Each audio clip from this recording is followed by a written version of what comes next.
신약성경 마태복음 7장 15절에서 20절까지의 말씀 제가 봉독하도록 하겠습니다. 거짓 선지자들을 삼가라. 양의 옷을 입고 너희에게 나오나 속에는 노략질하는 일이라. 그들의 열매로 그들을 알지니 가시나무에서 포도를 또는 엉겅퀴에서 무화과를 따겠느냐. 이와 같이 좋은 나무마다 아름다운 열매를 맺고 못된 나무가 나쁜 열매를 맺나니 좋은 나무가 나쁜 열매를 맺을 수 없고 못된 나무가 아름다운 열매를 맺을 수 없느니라.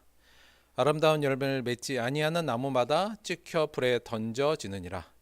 이러므로 그들의 열매로 그들을 알리라. 아멘. 자, 오늘은 설교자를 검증하라, 이런 제목으로 하나님의 말씀 함께 나누도록 하겠습니다.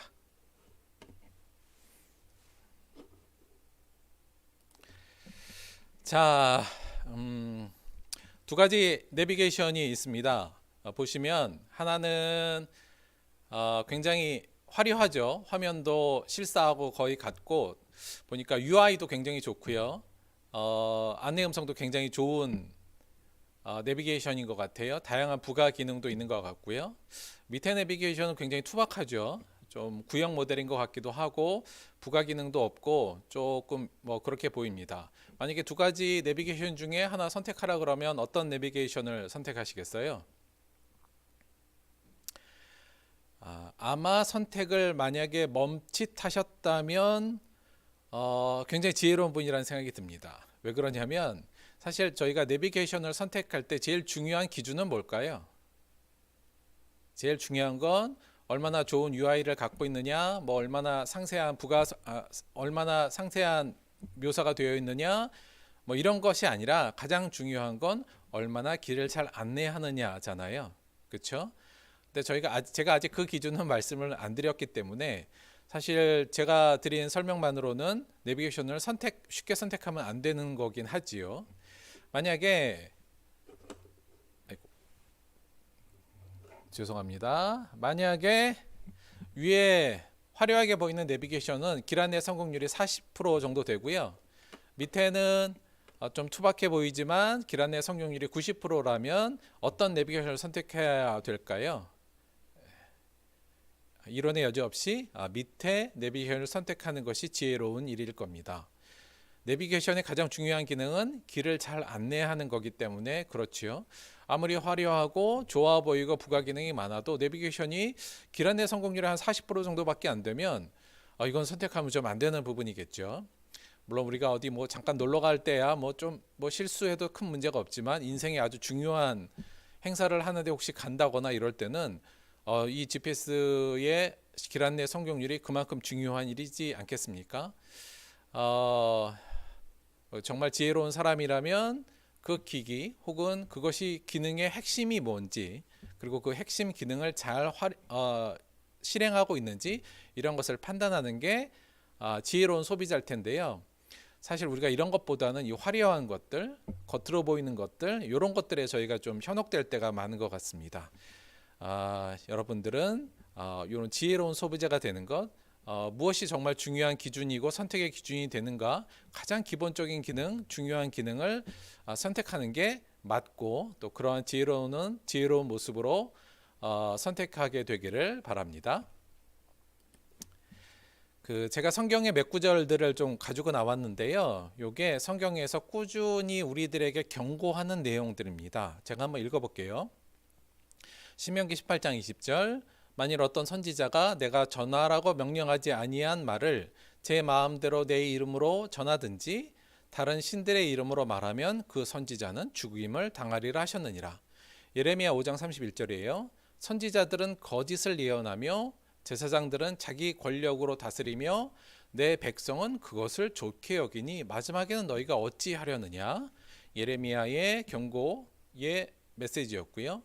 마태복음 24장 24절은 예수님께서 마지막 날에 있을 부분에 대해서 예언하신 부분입니다. 거짓 그리스도인들과 거짓 선지자들이 일어나 큰 표적과 기사를 보여 할 수만 있으면 택하신 자들도 미혹하리라.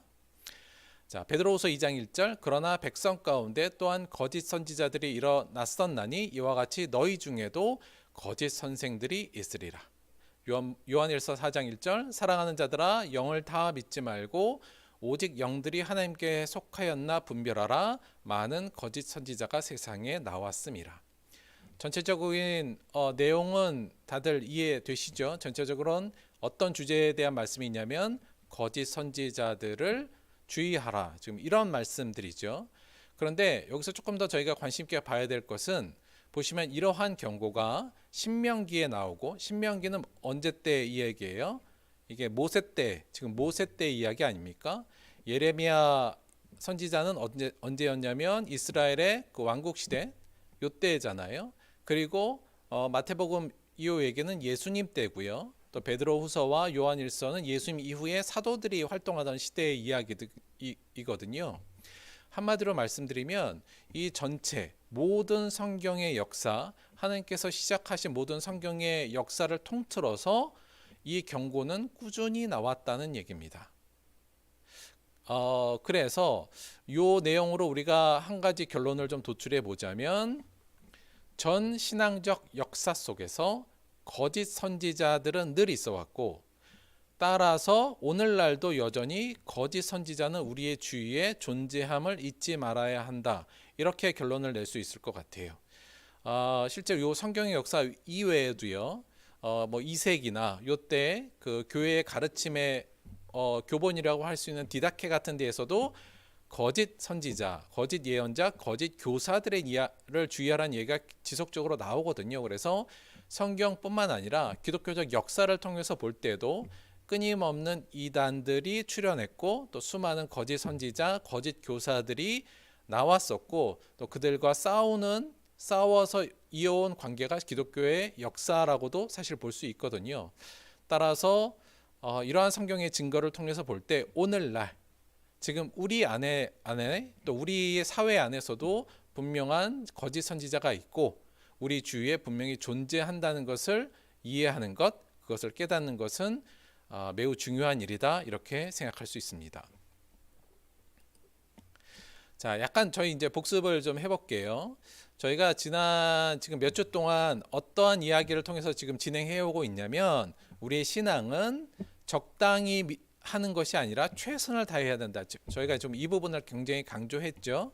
하나님께서 우리에게 명령하신 것은 하나님을 사랑하고 이웃을 사랑하는데, 적당히가 아니라 최선을 다해라. 마음을 다하고 뜻을 다하고 목숨을 다하고 힘을 다해서 하나님을 사랑하고 이웃을 사랑해야 된다는 부분, 그 부분을 저희가 강조했어요. 그래서 우리가 신앙 그냥 적당히 내가 시간 나는 대로 그냥 적당히 내 일 하면서 병행하면서 그냥 그렇게 믿어도 되는 게 아니라 정말 최선을 다하고 성숙하고 성장해야 되는 거구나. 지금 저희가 이 부분을 말씀을 드렸고요.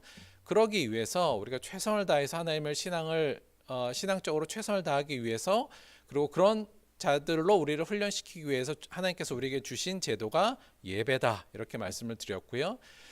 그래서 예배 각각의 요소들을 우리가 그 기능을 잘 살려서 우리가 예배를 잘 드리면 우리가 정말 성장하고 또 최선을 다하여 하나님을 섬기는 데 도움이 될 수 있다. 지금 이렇게 말씀을 드렸고, 그 중에 예배의 요소 중에 저희가 이제 헌금 요소를 한번 살폈던 거고요. 그래서 우리가 헌금을 드릴 때 헌금을 어떤 투자의 개념이나 또는 내 소원을 이루기 위해서 뭔가 바치는 재물의 모습, 그런 것이 아니라 철저하게 자기 부인, 나를 내려놓는 하나님 앞에 그러한 자세로 우리가 헌금이 우리를 단련시킬 수 있도록 좀 훈련해 보자. 저희가 지금 그 말씀을 좀 드렸고요. 그래서 헌금 봉투에 이름하고 기도 제목, 뭐 또 액수 이런 거 적지 말고 거기에 자기 부인의 결단을 써서 매주 하나님께 내다보면 그것이 우리를 더욱더 깊은 신앙의 세계로 만들어 갈 것이다. 저희가 이렇게 말씀드려서 지금 해보자고 말씀을 드렸고요. 제가 보니까 정말 감사하게 잘 따라서 해주신 분도 있고, 아직 그냥 예전처럼 그냥 하시는 분들도 좀 있어요. 조금 힘들 수도 있겠지만 솔직히 이게 뭐 힘든 일은 아니잖아요. 그거 한번 좀 따라서 계속 잘 실천해 주시길 다시 한번 부탁을 드리고요. 아울러서 예배 요소 중에 그래도 무엇보다 중요한 건 말씀, 특히 설교다. 지금 저희가 이 내용을 지금 하고 있고요. 아무래도 우리가 설교가 우리를 살찌우고 또 하나님의 말씀이 우리의 영의 양식이니까 이 부분이 우리에게 잘 흡수될 때 우리가 최선을 다해서 하나님을 섬길 수 있기 때문에 설교가 굉장히 중요한데, 그 중에서 지난주에 우리가 설교를 통해서 우리가 성숙하려면 일단 말씀 듣는 자의 마음밭이 중요하다, 이 말씀을 좀 드렸어요.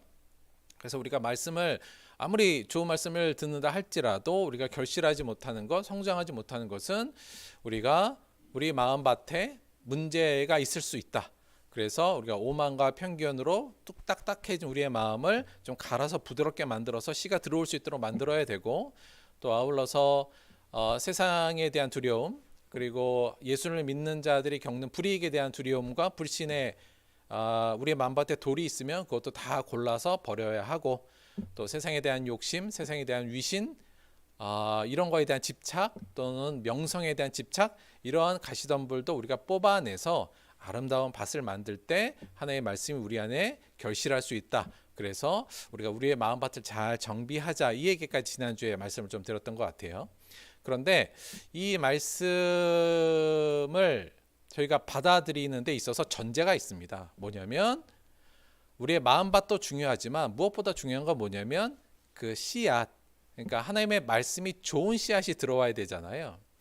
예수님이 비유하실 때는 그건 예수님의 말씀이니까 그 씨앗은 우리가 의심할 바 없었습니다만, 오늘날은 그렇지 않지 않습니까? 그래서 무엇보다도 좋은 씨앗이 들어오느냐 안 들어오느냐, 그 내가 받아들인 씨앗이 좋은 거냐 아닌 거냐, 혹시 이 씨앗이 무화과의 씨이고 포도의 씨여야 되는데 혹시 이 씨가 가시나무 씨이고 엉겅퀴 씨면 어떡한가, 혹은 상한 씨앗, 그래서 발화하지 못하는 씨앗이 아닌가를 점검해야 되는 문제가 있는 거죠. 다시 말씀드리면 우리의 말씀의 마음밭을 경영하는 것도 매우 중요하지만, 무엇보다도 우리가 받는 말씀의 씨앗이 정말 좋은 씨앗인가 아닌 씨앗인가가 이거보다는 더 중요한 일이 될 수 있다는 겁니다. 혹 우리의 마음밭이 잘 준비가 되어 있다 할지라도 이 씨앗이 좋지 않은 씨앗이거나 병든 씨앗이라면 당연히 결실을 못할 거고요.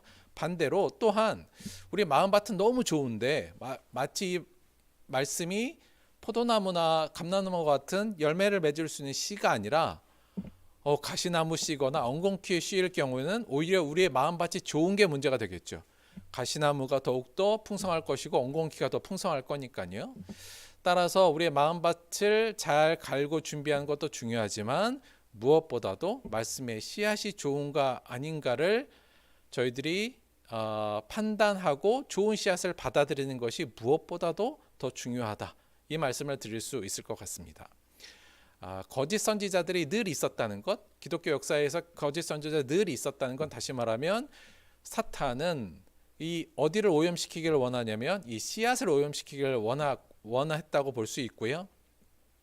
끊임없이 사탄은 그래서 이 말씀의 씨앗을 오염시켜서 거짓 씨앗들, 좋지 않은 씨앗들, 가시나무 씨앗 혹은 엉겅퀴 씨앗을 성도들의 마음속에 뿌리고자 끊임없이 노력했고, 그 사탄의 도구로 거짓 선지자들이 끊임없이 있었다는 것이 방금 우리가 전에 봤던 얘기라면 이 부분이 얼마나 중요한 건지, 따라서 우리가 거짓 선지자들이 혹은 잘못된 거짓 선지자들로 인해서 잘못된 말씀이 들어온 것에 대해서 매우 우리가 경계해야 된다는 것은 성경이 또한 우리에게 굉장히 경고하는 부분이라고 말씀드릴 수 있습니다. 오늘은 예수님이 하셨던 말씀 중에, 그러니까 거짓 선지자들을 경고하는 수많은 말씀들 중에 특히 예수님의 말씀을 가지고 우리가 어떻게 좋은 말씀, 좋은 씨앗을 판단할 수 있는가, 이 부분에 대해서 조금 알려고 해요.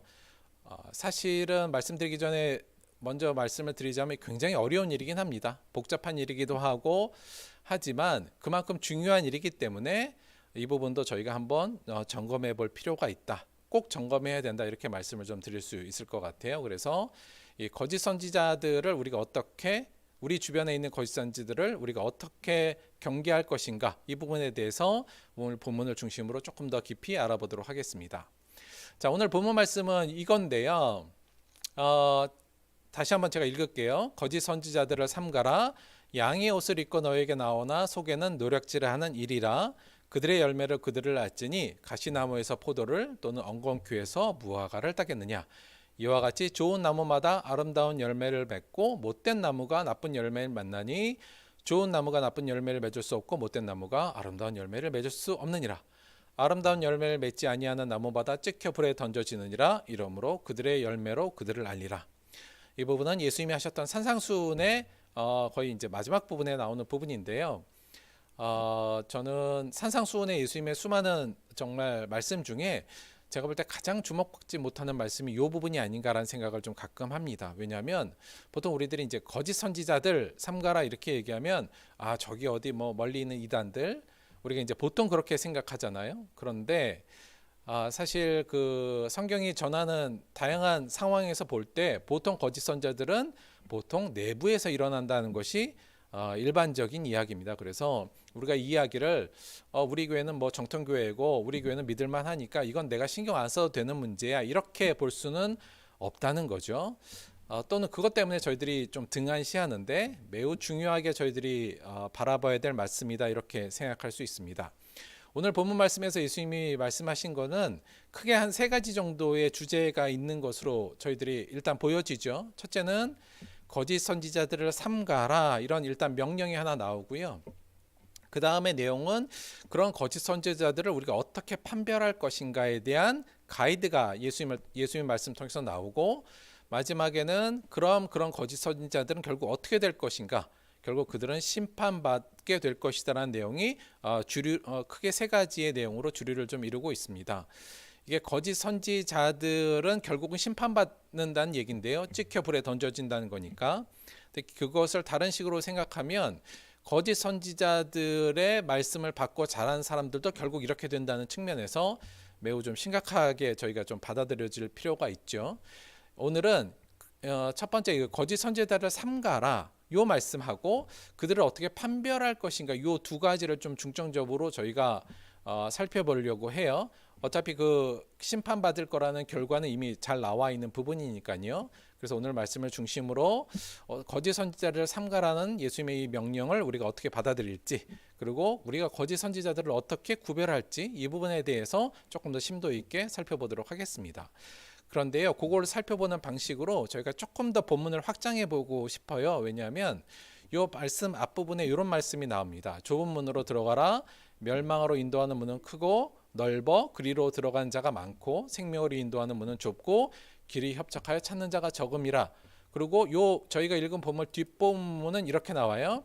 나더러 주여 주여 하는 자마다 다 천국에 들어갈 것이 아니요 다만 하늘에 계신 내 아버지의 뜻대로 행하는 자라 들어가리라. 그날에 많은 사람이 나더러 이르되 주여 주여 우리가 주의 이름으로 선지자 노릇하며 주의 이름으로 귀신을 쫓아내며 주의 이름으로 많은 권능을 행하지 아니하였으니까 하리니 그때 내가 그들에게 밝히 말하되 내가 너희를 도무지 알지 못하니 불법을 행하는 자들은 내게서 떠나가라 하리라. 요 앞절하고 뒷본문이 저는 요 거짓 선지자들을 삼가라와 연동되어 있는 본문이라고 보여지고요. 따라서 조금 더 이 본문을 확장해서 오늘 저희가 보고자 하는 두 가지 주제 거짓 선지자들을 삼가라와 그들을 어떻게 구별할 것인가 이 두 가지의 문제를 조금 더 확장된 본문을 중심으로 살펴보도록 하겠습니다. 자, 첫째 거짓 선지자를 삼가라 예수님이 이렇게 명령하신 부분이죠. 이것을 우리가 이제 어떻게 받아들일 것인가 또 오늘날 우리한테는 이 내용은 전체적으로 무슨 내용이고 오늘날 우리는 이 말씀 이 명령을 어떻게 받아들일 것인가를 조금 더 구체적으로 저희가 살펴야 되는데요. 첫째 선지자란 무엇인가 이것부터 잠깐 살펴보도록 할게요. 선지자란 하나님의 말씀을 대신 전해주는 사람 그래서 우리가 대언자라고 보통 얘기를 많이 합니다. 이게 선지자 예언자 해서 몇 번 말씀을 드렸지만 이게 미래의 일을 예측하는 사람이라는 어떤 선입견이 많은데요. 물론 그런 역할도 하긴 했습니다만 근본적으로는 선지자라는 것은 하나님의 말씀을 대신 전해주는 사람입니다. 대언자죠. 그래서 구약에는 하나님께서 이스라엘 역사의 초반부터 하나님의 말씀을 선지자들을 통해서 그의 백성들에게 전하셨습니다. 그래서 선지자는 사람이 하나님의 말씀을 대신 전해주는 사람으로 늘 있었죠. 대표적으로 구약의 선지자가 누구냐면 우리가 선지자라는 꼬리표는 붙지 않았습니다만 사실 아브라함부터 유명한 구약의 대부분의 사람들은 대부분 선지자 역할을 했다 이렇게 보면 됩니다. 그래서 뭐 아브라함부터 시작해서 모세도 일종의 선지자라고 일반적으로 알려져 있고요. 실제로 선지자라는 어떤 명이 붙은 건 사무엘부터 그렇게 됐는데요. 그 전에 사사들도 사실은 다 선지자 역할, 하나님의 말씀을 대신 전해준 사람이었다고 볼 수 있고요. 그 이후에 사무엘 이하에 쭉 나오는 사람들, 선지자로 우리가 잘 나오는 사람들이 있지 않습니까? 뭐 이사야, 예레미야부터 시작해서 이런 사람들도 실제로 하나님의 말씀을 대신해주는 선지자였고요.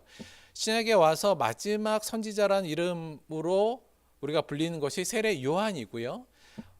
예수님은 선지자는 아닙니다만 하나님의 말씀을 대신 전해주신 것도 맞기 때문에 예수님 또한 선지자적 역할을 했다고 볼 수도 있고요. 수많은 사도들, 베드로나 바울 같은 사도들도 많은 사람들에게 하나님의 말씀을 대신 전해준 사람이라는 이름으로 사실은 선지자의 역할을 했다고도 볼 수 있습니다. 그래서 선지자란 어떤 사람이냐? 다른 게 아니라 하나님의 말씀을 대신 사람들에게 전해주는 사람, 대언자로 여러분이 이해하시면 되고요. 그렇다면 오늘날 선지자는 여러분 누구일까요? 오늘날 선지자는 목사님이 아닙니다. 오늘날 선지자는 한마디로 말하면 성경 이렇게 말하는 것이 맞습니다. 이게 무슨 말이냐면 그러니까 선지자의 시대가 끝나게 된 근본적인 이유는 뭐냐면 성경이 나오면서부터 그렇습니다. 그러니까 성경이 뭐예요, 여러분? 하나님의 말씀이 담겨 있는 책이잖아요. 그러니까 성경은 결국은 전에는 선지자들을 통해 하나님께서 말씀을 백성들에게 전했다면 그 선지자들의 시대가 끝난 이후에는 하나님께서 성경을 통해서 우리에게 말씀을 주시고 있다. 이렇게 보는 것이 맞습니다. 그래서 오늘날 선지자는 성경. 그래서 성경이 공인된 성경이 나온 이후부터는 사실은 선지자들이 물론 때로 하나님께서 특별한 말씀을 전해줘서 대신 그 말씀을 전한 사람이 있을 수는 있겠으나 근본적으로 그 이후는 성경의 시대라고 보면 되고요. 그러니까 선지자의 시대가 성경의 시대로 넘어갔다고 보면 되고요. 뭐 특별한 경우를 제외하고는 성경이 선지자의 역할을 한다. 이렇게 여러분이 이해하시면 됩니다. 그래서 오늘날 목사님들이나 설교가들이 나는 선지자다 이거는 약간 좀 오버하는 부분이 있고요. 오늘날 설교자나 목사님들은 설교자는 성경 교사다 이렇게 보는 것이 맞을 것 같습니다. 그게 조금 더 정확한 표현이고요. 물론 성경 교사가 성경을 풀어 설명하는 것이 하나님의 말씀을 또 대신 전해주는 거라 일종의 선지자적 역할을 하는 것은 맞습니다만 오늘날의 근본적으로 선지자는 성경이고 그 성경을 해석하고 또 설명해준 성경 교사에 의해서 오늘날은 말씀이 전해지고 있다. 사실은 워낙 거짓 선지자들이 예전부터 많이 일어났고요. 초기 기독교에서도 거짓 선지자들이 많이 나타나서 사실은 그것 때문에 성경이 정경화된 근본적인 이유이기도 하거든요. 그래서 저희가 성경은 오늘날 가장 확신할 수 있는 선지자다. 참 선지자다. 이런 식으로 여러분이 이해하시면 될 것 같습니다. 그럼 여러분 거짓 선지자란 뭘까? 이걸 또 한번 생각해 봐야 될 것 같아요. 그러니까 하나님의 말씀을 대신 전해주는 사람이 선지자인데 그럼 거짓 선지자는 누구를 지칭하느냐면 이렇게 정의할 수 있습니다. 하나님의 말씀이 아닌 자신의 생각이나 말을 마치 하나님의 말씀이라고 전하는 사람들이 거짓 선지자죠. 신명기 18장 20절 보면 이렇게 나와요. 정확하게 이제 이 부분에 대한 정의가 나오는데 만일 어떤 선지자가 내가 전하라고 명령하지 아니한 말을 자기 마음대로 내 이름으로 전하든지 다른 신들의 이름으로 말하면 그 선지자는 죽임을 당하리라 하셨느니라. 그러니까 근본적으로 거짓 선지자는 어떤 선지자냐면 원래 하나님이 전하는 말씀을 정확히 전해야 되는데 하나님의 말씀이 아니라 자기의 생각이나 자기의 소망 혹은 자기의 생각을 이건 하나님의 말씀이요라고 속여서 전하는 사람이 거짓 선지자다. 이렇게 저희가 정의할 수 있고요. 예수님의 말씀 거짓 선지자를 삼가도 이런 자를 삼가라는 말씀으로 우리가 이해할 수 있죠. 자, 그렇다면 오늘날 거짓 선지자, 오늘 뭐 정확히 말하면 오늘날 거짓 성경 교사 이렇게 말하는 게 더 맞긴 할 텐데요. 그럼 오늘날 거짓 선교자나 거짓 설교자는 우리가 어떻게 정의하면 될까? 다르지 않을 것 같습니다. 이렇게 일단 정의해 볼게요. 성경 본문이 전하는 메시지를 전하는 것이 아니라 본문을 이용해서 자신의 생각이나 주장을 전하는 설교자를 오늘날의 거짓 선지자다, 이렇게 저희가 오늘날로는 치환해서 이해할 수 있을 것 같고요. 근데 요거보다도 오늘날은 조금 더 다른 측면이 있는데요. 저는 요 부분도 생각해 볼 수 있을 것 같아요. 뭐냐면 거짓 선지자란 오늘날 성경 본문을 이해할 능력이 부족해서 부정확한 해석을 전하면서도 그것이 하나님의 말씀이라고 확신하고 전하는 설교자도 오늘날은 거짓 선지자, 거짓이란 말보다는 좀 부족한 설교자, 요 정도의 의미로 저희가 이해해도 될 것 같습니다. 또는 능력이 부족한 것이 아니라 성실성이 부족해서 그럴 수도 있겠죠. 그런데 이 B요, 그러니까 내가 능력이나 또는 성실성이 부족해서 부정확한 해석을 전하면서도 나는 선지자야, 그러니까 내가 말하는 것은 곧 하나님의 말씀이야, 이렇게 해서 전하는 설교자는 곧 A로 갈 수밖에 없습니다. 그러다 보면 결국은 자기의 생각이나 주장을 하나의 말씀이라고 전하고 본문의 메시지는 등한시하는 경우로 가기 때문에 어찌 보면 뭐 거의 다 비슷한 내용이다라고도 볼 수 있겠죠. 예수님께서 오늘 본문에서 거짓 선지자들을 삼가라 했을 때의 거짓 선지자는 누구를 생각하셨을까요? 누구를 지칭했을까? 당시로 생각하면 예수님 당시에는 아마 당시의 율법 교사였던 서기관들의 가르침을 주의해라, 이렇게 의도하셨던 것 같아요. 마태복음 7장 29절에 보면 이 말씀이 다 끝나고 그들이 서기관들과 같지 않았다, 이런 표현이 나오잖아요.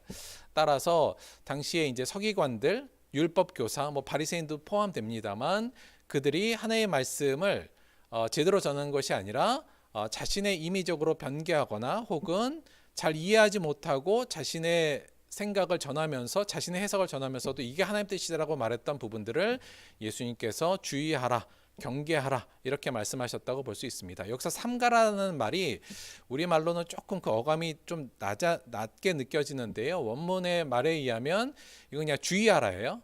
근데 우리가 이걸 주의하라, 그러니까 거짓 선지자들 주의하라란 말은 자체는 뭐예요?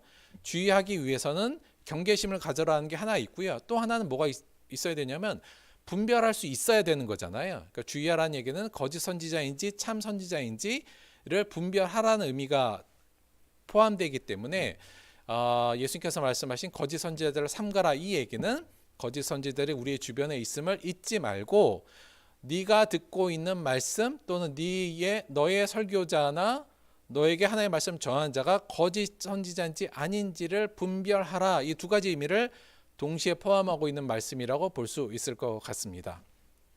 이것을 오늘날 우리의 입장에서 보자면 거짓 선지자를 삼가라, 이 예수님의 말씀은 오늘날 설교가가 거짓인지 혹은 그가 무지한지 제대로 그 말씀을 제대로 전하고 있는지를 검증해라, 이렇게 저희들이 받아들일 수 있겠죠. 그래서 오늘 설교 제목인 설교자를 검증해라, 요 말로 오늘날 저희는 받아들여야 될 것으로 보입니다. 자, 그러면 그 설교가가 오늘날 설교가가 거짓인지 또는 그가 참인지, 그가 제대로 설교를 하고 있는지 그가 거짓인지 참인지를 검증하려면 뭐가 있어야 되냐면 근본적으로 검증할 수 있는 기준이 있어야 되잖아요. 그러니까 그 기준은 무엇인가, 이 부분을 알아야 우리가 분별할 수도 있겠죠. 그래서 그 기준을 저희가 조금 더 살펴봐야 되는데요. 그래서 그 다음 주제는 거짓 선지자를 우리가 그럼 어떻게 검증할 것인가, 어떻게 분별할 것인가, 그 기준은 무엇이며 거짓 선지자의 특징은 무엇인가, 이 부분을 저희가 좀 정리할 필요가 있습니다. 오늘 본문 말씀을 중심으로 이 부분을 조금 살펴보자면, 첫째, 어떻게 거짓 선지자를 우리가 검증할 것인가, 분별할 것인가. 첫 번째는 이거죠. 거짓 선지자는 적절한 신분과 신뢰로 접근하지만 결국 양을 통해 이익을 얻으려는 자다. 물론 요거는 약간 거짓 선지자의 특징이기도 한데요.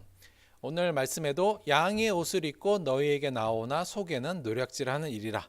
그러니까 결국 거짓 선지자들은 여기서 양의 옷을 입고 온다. 그러니까 우리가 사실 겉으로는 거짓 선지자인지 아닌지 구별하기가 굉장히 어렵다. 왜냐하면 그들의 말도 번지를 하고요.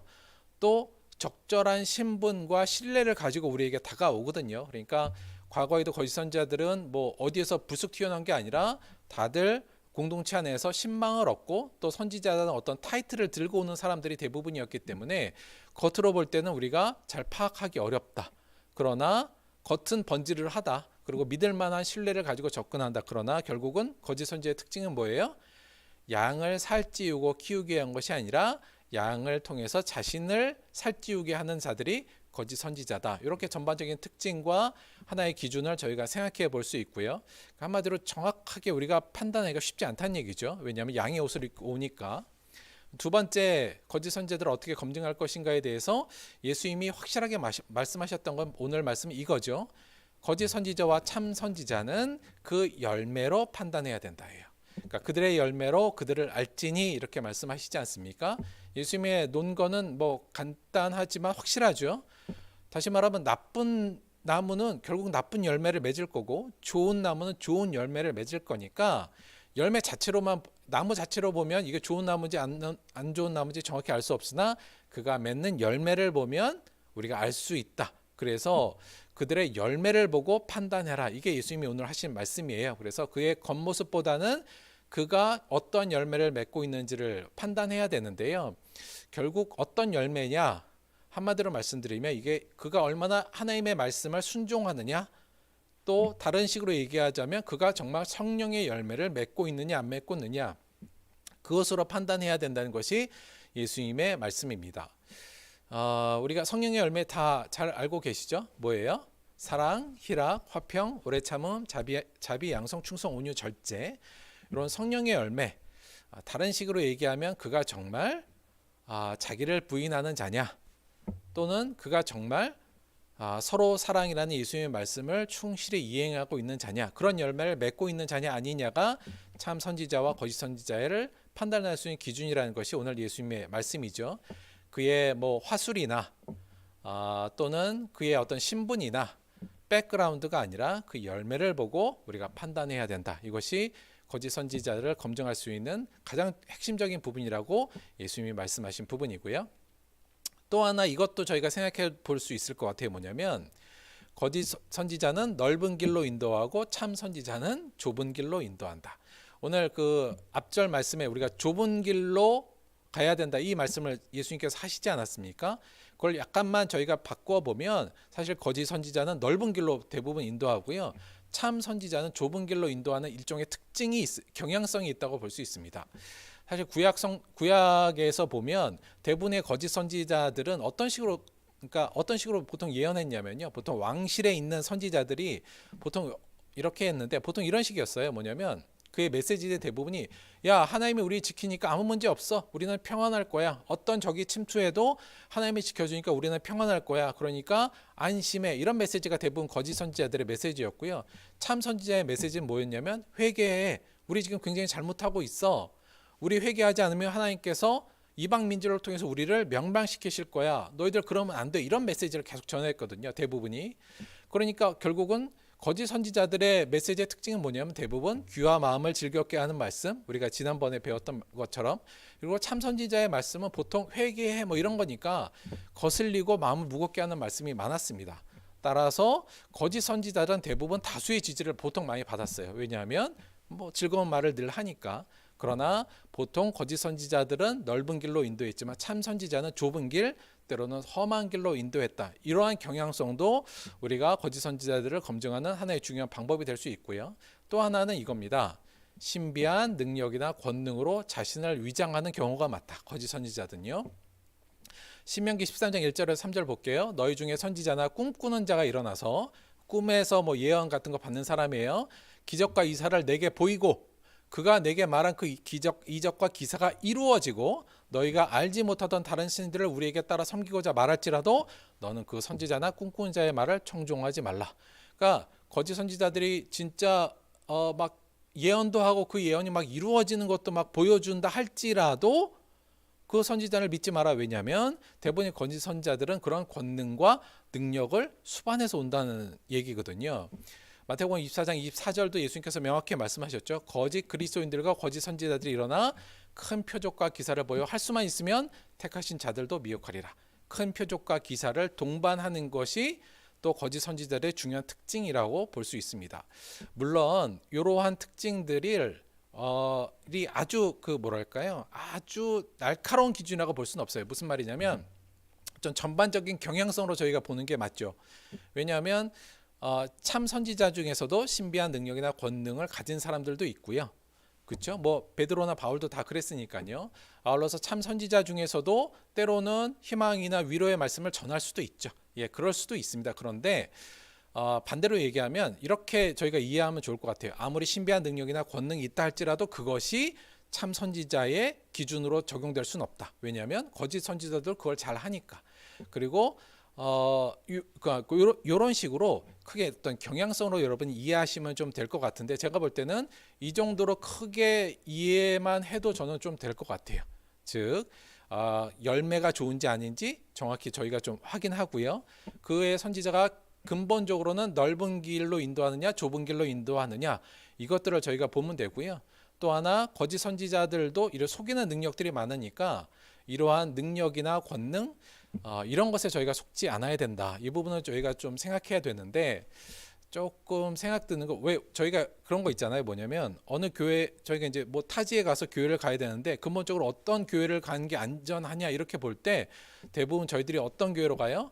큰 교회, 그리고 능력이 좋은 교회, 막 목사님의 능력이 나타나는 교회는 이건 좋은 말씀이겠네, 그러니까 능력이 나타나지, 좋은 말씀을 전하니까 저런 권능이 나타나지, 또는 좋은 말씀을 전했으니까 저렇게 부흥했겠지, 이런 생각으로 쉽게 그냥 어떤 겉으로 보이는 그런 것으로 좋은 말씀과 나쁜 말씀 혹은 거짓 선지자와 참 선지자를 구별하려고 하는데, 그것은 잘못될 위험성이 많다. 이 부분을 여러분이 꼭 기억하셨으면 좋겠다는 말씀을 드리고요.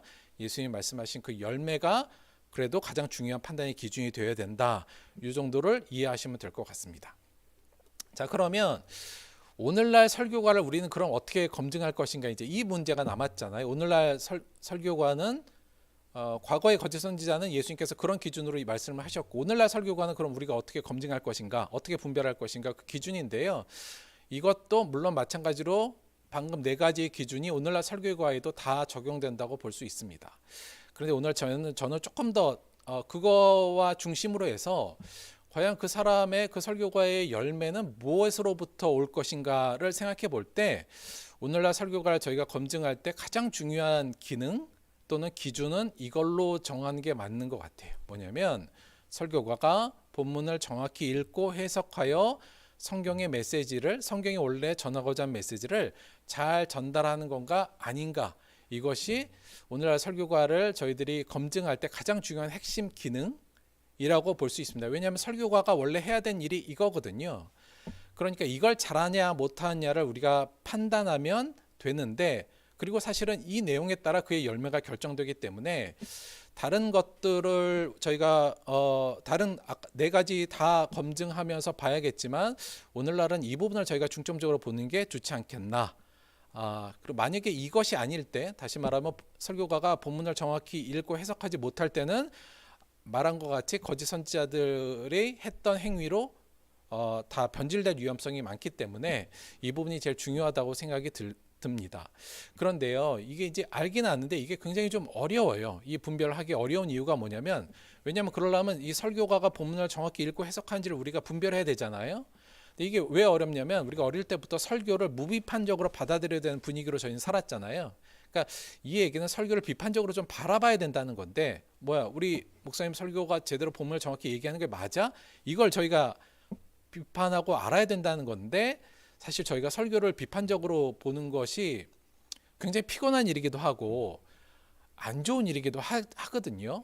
그럼에도 불구하고 검증하라는 예수님의 말씀에 의하면 이 부분도, 설교도 어느 정도 저희가 비판적으로 바라볼 수 있는 시각이 있긴 있어야 된다. 이 부분도 좀 저희가 생각해야 되고요. 두 번째 분별이 어려운 건 뭐냐면, 이게 결정적인데요.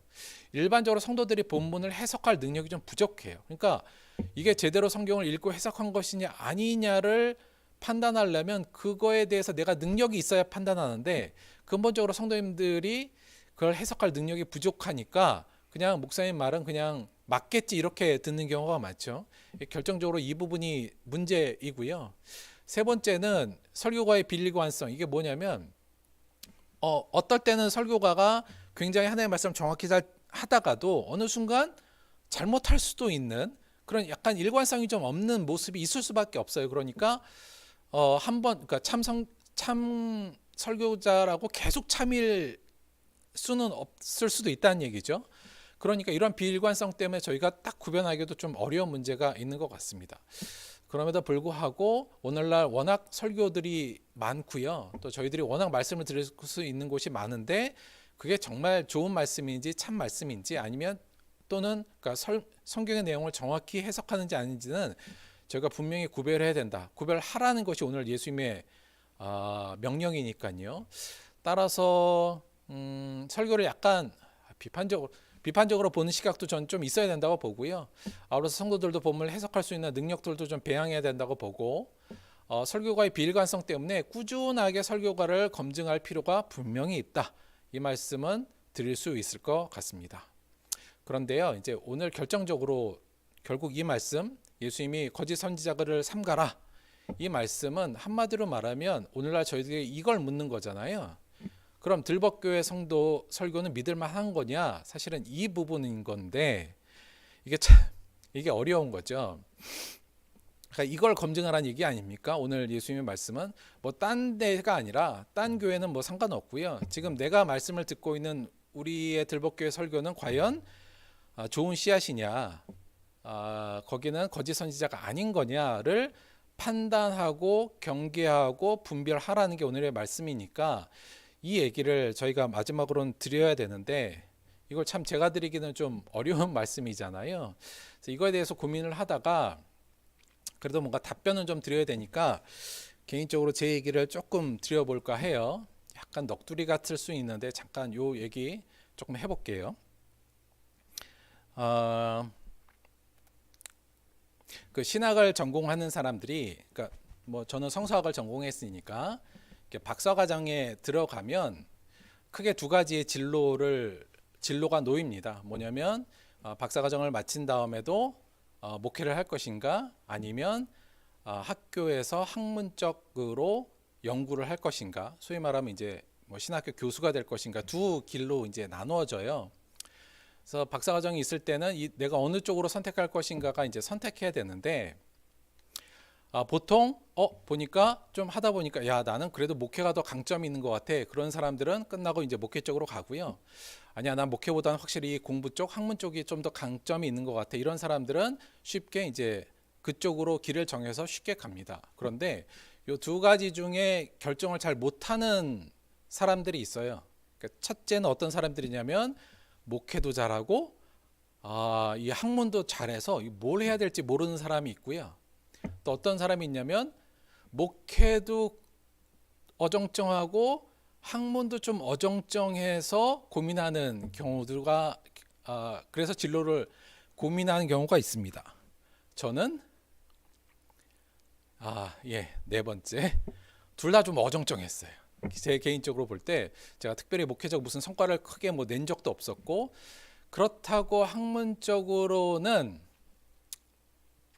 물론 이게 성경 본문을 주석하고 연구하고 밝혀내는 게 굉장히 재미있고 보람된 일이긴 했으나 그 과정이 좀 너무 힘들고 좀 그래서 결정적으로 제가 내가 이걸 만약에 학교 쪽에 뭐 학문 쪽으로 한다면 이걸 1년에도 논문을 뭐 그냥 대여섯 편씩은 매년마다 써내야 되는데 이거 하기는 내가 좀 어렵겠다라는 생각을 결국은 가져서 그래서 이제 그쪽 길은 제가 포기하고 사실은 이제 목회 쪽으로 물론 다른 여러 가지 이유도 있었지만 그 영향이 좀 있었거든요. 근데 문제는 그 선택을 후회할 때가 자주 있다는 겁니다. 왜냐하면 결국 그래서 목회를 하다 보니까 그 논문을 일주일에 한 번씩 써야 돼요.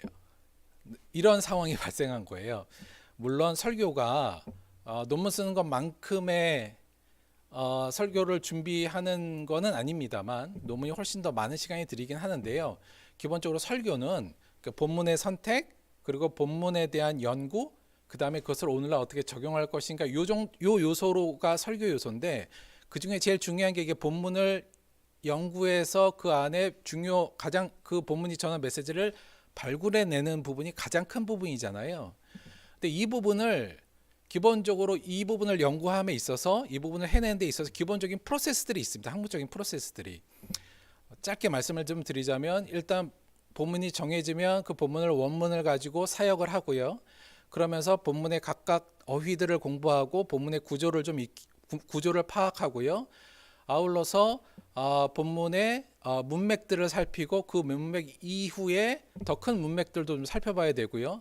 때로는 그 본문이 속해 있는 그 성경의 신학 저자의 신학적 동향도 좀 살펴봐야 되고, 그러니까 이런 걸 통해서 결국은 때로는 그리고 그 이후에 이제 컨텍스트를 봐야 되거든요. 그러니까 텍스트 이전에 그 텍스트의 배경들도 다 조사해 봐야 되고, 이걸 통해서 그 본문이 가장 핵심적인 메시지가 뭔가를 파악하면 좀 권위 있는 학자들의 해석들을 비교해서 내 해석을 또 검증하는 어떤 과정이 필요하고요.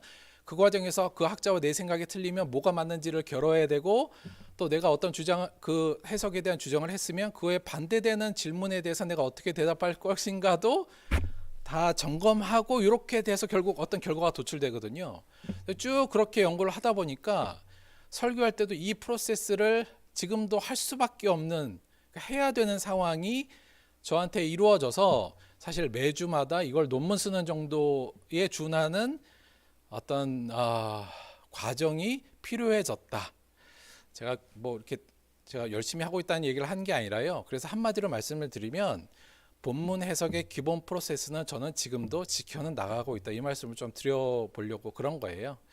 물론 제가 요거 유혹도 많이 받습니다. 뭐냐면 이런 거예요. 뭐냐면 누가 이걸 나한테 질문한다고 내가 지금 이걸 연구하고 있나, 이런 생각이 들어요. 그러니까 아무 성도도 이거 갖고 질문하지 않을 텐데 제가 스스로 질문을 만들어내서 이런 질문이 오면 이렇게 대답해야 할 수 있으니까 이것은 사라, 뭐 이렇게 하거든요. 그럼 이걸 내가 왜 하고 있지? 뭐 이런 생각이 들 때가 많고요.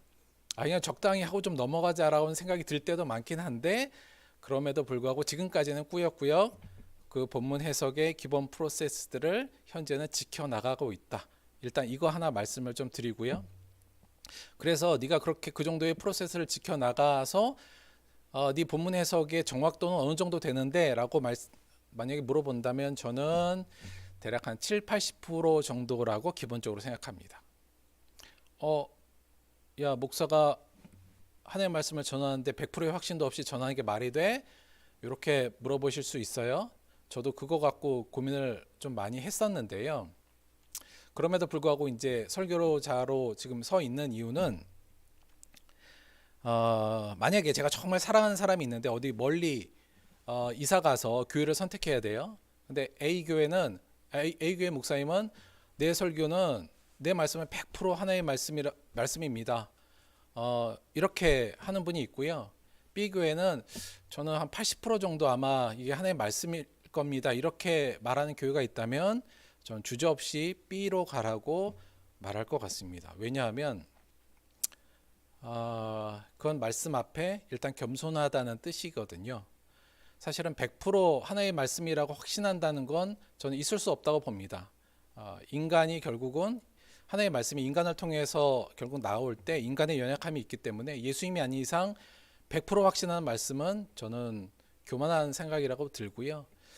그냥 제 생각에는 저는 이 정도 노력해도 한 7-80%는 그래도 정확하지 않겠는가, 그 정도의 마음으로 갖고 있습니다. 그래서 비록 때로는 제가 골목도 좀 잘못 들고 우회전할 걸 혹시나 좌회전해서 돌아가는 한이 있더라도 결국 마지막 목적지까지는, 그리고 그래서 좀 천천히 갈지라도 마지막 목적지까지는 성도들과 함께 갈 수 있겠다라는 생각 때문에 설교단 앞에 쓰고 있다. 요 정도 말씀을 드리는 게 제가 드릴 수 있는 들복교회 강단에 대한 말씀이다. 이렇게 말씀을 좀 드릴 수 있을 것 같아요. 좀 한 가지 부탁을 드리자면, 저는 성도들이 저를 좀 더 긴장시키는 게 우리를 위해서 서로 좋다. 그러니까 성도들이 저를 좀 긴장시키고 막 질문도 하고요. 또는 뭐 예배 시간에 눈을 초롱초롱하고 이러면 제가 얼마나 긴장해서 더 많이 준비하지 않겠습니까? 저를 누주하게 만들지 마시라. 저를 좀 더 긴장할 수 있도록 해주시면 더 도움이 된다. 이 말씀도 함께 드립니다. 우리나라 속담에 돌다리도 두들겨보고 건너라는 말씀이 있죠. 요즘 시대는 어떤 말씀이라도 한 번은 다 두드려보고 들어야 되는 말씀의 홍수이기도 하고 또는 부정확하거나 혹은 거짓 말씀들이 워낙 횡행한 시대입니다.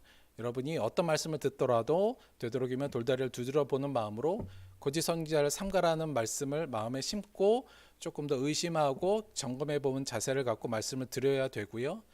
저는 제 역할 안에서 최대한 하나님의 말씀을 여러분께 전할 때 돌다리도 두들겨보는 마음으로 준비하고 함께 하겠습니다. 우리가 함께 노력해서 언제든지 저희들은 넘어질 수 있으니까요. 함께 긴장하고 함께 경계하면서 열심히 하나님의 길로 가는 것, 그것이 최선의 방법이지 않을까 이런 생각을 갖습니다. 열심히 돌다리 두드리면서 함께 달려가는 저와 여러분이 되기를 주님의 이름으로 축원드리고 부탁을 드립니다. 기도할게요. 하나님 고맙고 감사드립니다. 저희들 안에 하나님의 귀한 말씀이 좋은 씨앗들이 들어와야 할 텐데 여기에 너무나도 부족한 종이 그 중체의 임무를 맡고 있습니다. 성령님 도와주셔서 제 생각이나 제 편견이 아닌 주님의 말씀만을 전할 수 있도록 늘 저를 지키시고 도와주옵소서. 아울러 우리 성도들 수많은 말씀 앞에 노출되어 있습니다. 거짓 선지자의 잘못된 말씀으로 심기는 것이 아니라 경계하고 또 잘 구별하고 분별하여서 좋은 말씀, 참 말씀을 받아들일 수 있는 우리 될 수 있도록 그 경계를 늦추지 않는 우리 될 수 있도록 도와주옵시고 우리가 성령님과 동행하면서 이 문제 앞에 늘 고민하고 기도하며 인도받는 우리들 될 수 있도록 역사하여 주옵소서. 감사드리며 예수님의 이름으로 기도드렸습니다. 아멘. 다음 주는 저희가 일단은 다 모이는 걸로 할 거예요. 근데 혹시나 또 돌발 상황이 발생하거나 그렇게 되면 온라인 예배로 다시 공지를 좀 드리겠습니다. 아무래도 당분간은 좀 이런 변동성은 좀 있을 것 같습니다. 죄송하지만 그렇게 좀 따라 주셨으면 좋겠다는 생각이 들어요. 한 주 열심히 승리하시고 저는 또 제 임무 열심히 하도록 노력하겠습니다. 제가 기도하고 축도로 오늘 예배 마치도록 하겠습니다.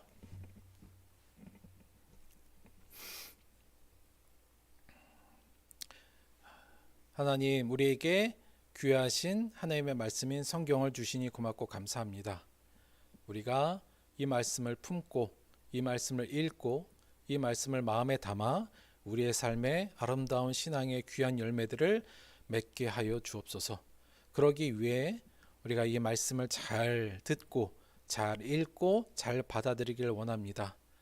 우리 모두에게 말씀을 분별할 수 있는 능력으로 함께하여 주셔서 거짓된 말씀과 참 말씀을 잘 구별해낼 수 있도록 인도하여 주옵시고 무엇보다도 이 경계의 마음을 가지고 우리 앞에 놓인 경주들을 우리 앞에 놓인 싸움들을 잘 이겨내는 자 될 수 있도록 인도하여 주옵소서. 무엇보다도 부족한 설교가 주께서 지켜주셔서 사람이 아닌 하나님의 말씀이 중심이 되어 전하는 자 될 수 있도록 도와주시고 그로 인해 우리 성도들이 좋은 열매로 이 땅에 태어날 수 있도록 우리 모두를 이끌어 주옵소서. 우리에게 주신 이 모든 은혜 그리고 성령님께서 함께 하시는 은혜 감사합니다. 늘 주 안에 감사로 동행하고 감사로 하나님께 나아가는 우리들 될 수 있도록 도와주옵소서. 예수님의 이름으로 기도드렸습니다. 지금은 우리 주 예수 그리스도의 은혜와 아버지 하나님의 영원하신 사랑과 보혜사 성령님의 내주 교통하심이 거짓 선지자들을 삼가라. 우리 안에 있는 수많은 말씀들 또 우리가 전하는 말씀들에 대해 늘 경계심을 가지고 최선을 다하여 주님의 말씀만으로 전하고 듣기로 결단하고 노력하는 우리 모든 들볶이 성도들의 삶 속에 지금부터 영원토록 함께하기를 간절히 축원드리옵나이다. 아멘.